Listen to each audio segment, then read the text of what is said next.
نبی آپ سے گزارش نہیں کریں گے، نبی آپ سے التجا نہیں کریں گے۔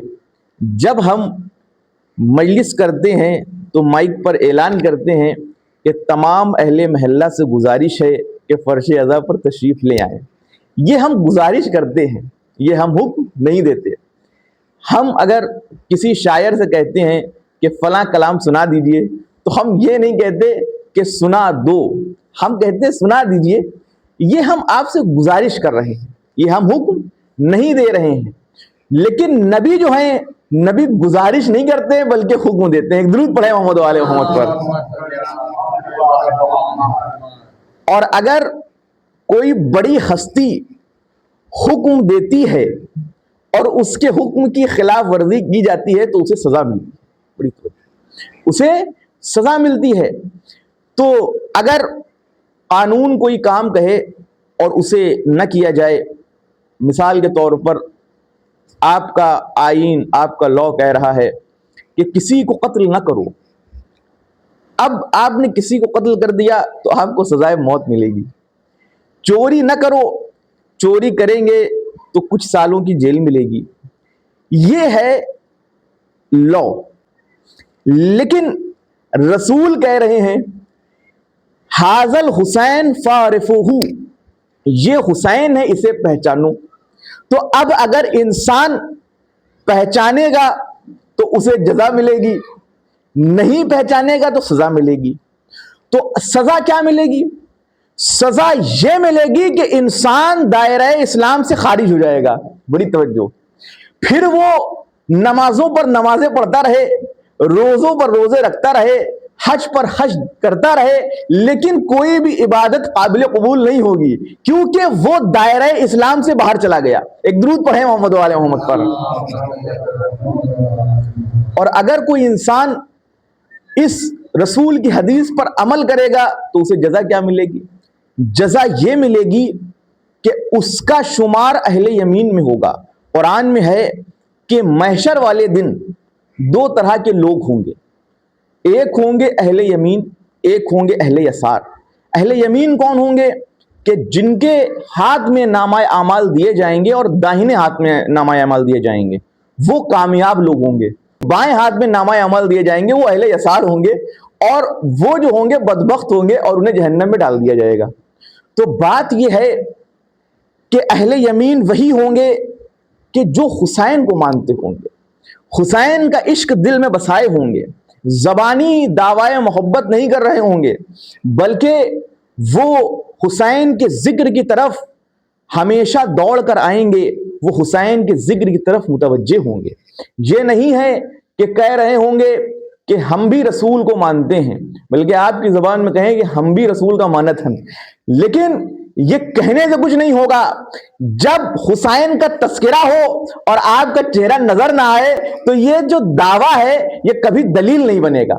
بڑی توجہ، آپ کہتے رہیں لا ہم بھی رسول کو مانتے ہیں، ہم بھی رسول کے نواسے کو مانتے ہیں، لیکن یہاں فرش اعضاء بچھا اور آپ تشریف نہیں لائے، آپ ادھر ادھر گھومتے رہے، آوارہ گردی کرتے رہے، لیکن کبھی بھی مجلس میں شریک نہیں ہوئے، تو یہ جو آپ کا دعویٰ ہے وہ مہمل ہو جائے گا۔ یہ ویسے ہی دعویٰ ہوگا کہ جس طریقے سے ابلیس نے کہا تھا کہ اے خدا میں بھی تیرا عبادت گزار ہوں، لیکن خدا نے کہا تھا کہ تو ابلیس ہے، راندہ بارگاہ ہے، میری بارگاہ سے نکل جا، میری بارگاہ سے دفع ہو جا۔ تو پتہ یہ چلا کہ صرف زبانی دعویٰ نہیں ہونا چاہیے بلکہ انسان عمل کر کے دکھائے۔ آپ کو پتہ نہیں ہے کہ پہلی محرم کو کیا ہوا، دوسری محرم کو کیا ہوا، تیسری محرم کو کیا ہوا، 7 محرم کو کیا ہوا، اور آپ تو ایسے ہیں کہ آپ شیعوں کو دیکھا دیکھی آپ نے یہ بھی نکال لیا کہ پہلی محرم کو کیا ہوا۔ جو نہیں ہونا چاہیے تھا، جو نہیں دیکھنا چاہیے تھا، وہ آپ نے دیکھ لیا۔ وہ روایت نکال لی، وہ اس لیے نکالی کیونکہ آپ کے دل میں بغض اہل بیت بسا ہوا ہے۔ بڑی توجہ، تو پتہ یہ چلا کہ آپ جو ہیں ذکر اہل بیت سے چلتے ہیں، آپ جو ہیں کبھی بھی فرش اعضاء پر نہیں آتے ہیں، تو آپ کے جتنے بھی دعوے ہیں وہ محمل ہیں، وہ تمام دعوے محمل ہیں، اور یہ آپ کی ذاتی خصلت نہیں ہے، بلکہ یہ آپ کے اجداد کی دی ہوئی خصلت ہے. بڑی توجہ، بس میں بات تمام کر رہا ہوں. آپ کی یہ خود کی خصلت نہیں ہے، یہ آپ کی عادت نہیں ہے، بلکہ اجداد کی عادت ہے، بلکہ اجداد کی عادت ہے. میں آپ کے سامنے ایک مثال پیش کروں کہ آپ سے آپ کا دوست کہے جب بھی کوئی حادثہ ہوگا، جب بھی تم پریشانی میں ہوگے، سب سے پہلے میں پہنچوں گا، سب سے پہلے میں تمہاری پریشانی میں پہنچوں گا. اور ہو یہ جائے کہ خدا نخواستہ آپ کو کچھ لوگ گھیر لیں، آپ فون لگائیں اور وہ صاحب آئیں نا، تو یہ بتائیے کہ یہ جو دعویٰ ہے یہ کیسا دعویٰ ہے؟ یہ منافقوں والا دعویٰ ہے. آپ کبھی بھی اس کی طرف مڑ کر نہیں دیکھیں گے. آپ اس سے بولیں کچھ نہ، آپ اس سے لڑائی نہ کریں، لیکن کبھی آپ اس پر بھروسہ نہیں کریں گے. یہی ہوا رسول کے دور میں. رسول کے جو صحابہ تھے دو طرح کے تھے.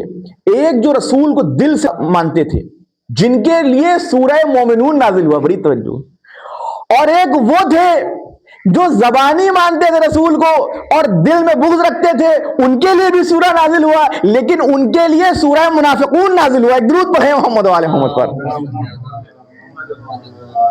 وہ کہتے تھے کہ یا نبی اللہ ہم آپ کے ساتھ ہیں، لیکن جب بھی میدان میں رسول اللہ ان کو بلاتے تھے تو وہ پہاڑوں پر ایسے اچکتے تھے کہ خود ہی بیان کرتے ہیں کہ ہم اس طریقے سے پہاڑوں پر اچھل رہے تھے جیسے بکری اچھلے. تو اپنے آپ کو وہ مذکر ماننے کو تیار نہیں ہے اور آپ انہیں لیڈر مان رہے ہیں. ایک درود پڑھیں محمد وعلی محمد پر. بس عزاداروں، آج پہلی محرم ہے. ہم فرش ازا پر صرف حسین پر گریے کے لیے آتے ہیں اور کچھ آنسو جو رومال زہرا کے لیے ہیں اور یہ خدا وحدہ لا شریک نے ہمیں امانت کے طور پر دیے ہیں. ہم بتاتے ہیں کہ دیکھو یہ غم کربلا کیسا ہے. 1400 صدیوں بعد بھی جب نام حسین آتا ہے تو آنکھیں نم ہو جاتی ہیں، دل تڑپ جاتا ہے. مولا علی علیہ السلام حسین کو یہ کہہ کر گلے لگاتے تھے کہ اے مومن کے آنسو، اے مومن کے آنسو. جب مولا علی سے یہ بات پوچھی گئی کہ آپ حسین کو مومن کا آنسو کیوں کہتے ہیں، علی نے ارشاد فرمایا کہ ہم حسین کو مومن کا آنسو اس لیے کہتے ہیں کہ جب بھی حسین کا نام لیا جائے گا مومنین کی آنکھیں نم ہو جائیں گی. ہاں عزاداروں، میں اکثر کہتا ہوں کہ آپ جو ہیں حسین کی مجلس شہادت حسین کی بات کر رہے ہیں، کربلا کی بات کر رہے ہیں، لیکن ہاں عزاداروں، رسول نے حسین کی مجلس قبل از شہادت کی ہے، کیونکہ رسول کو سب خبر تھی. رسول آپ کی ہماری طرح تھوڑی نہیں ہے، ان کا علم محدود تھوڑی نہیں ہے.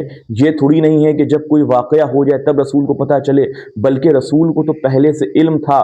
جبریل نے علم دے دیا تھا اور جبریل نے بتا دیا تھا کہ اے نبی، یہ آپ کا لخت جگر کربلا میں 3 دن کا بھوکا پیاسا شہید کیا جائے گا.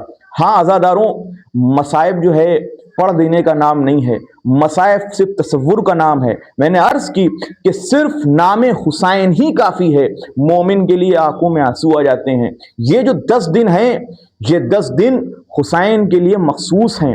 ویسے تو رلانے آتی ہے یاد حسین روز مجھے، میں وہ نہیں کہ محرم کا انتظار کروں.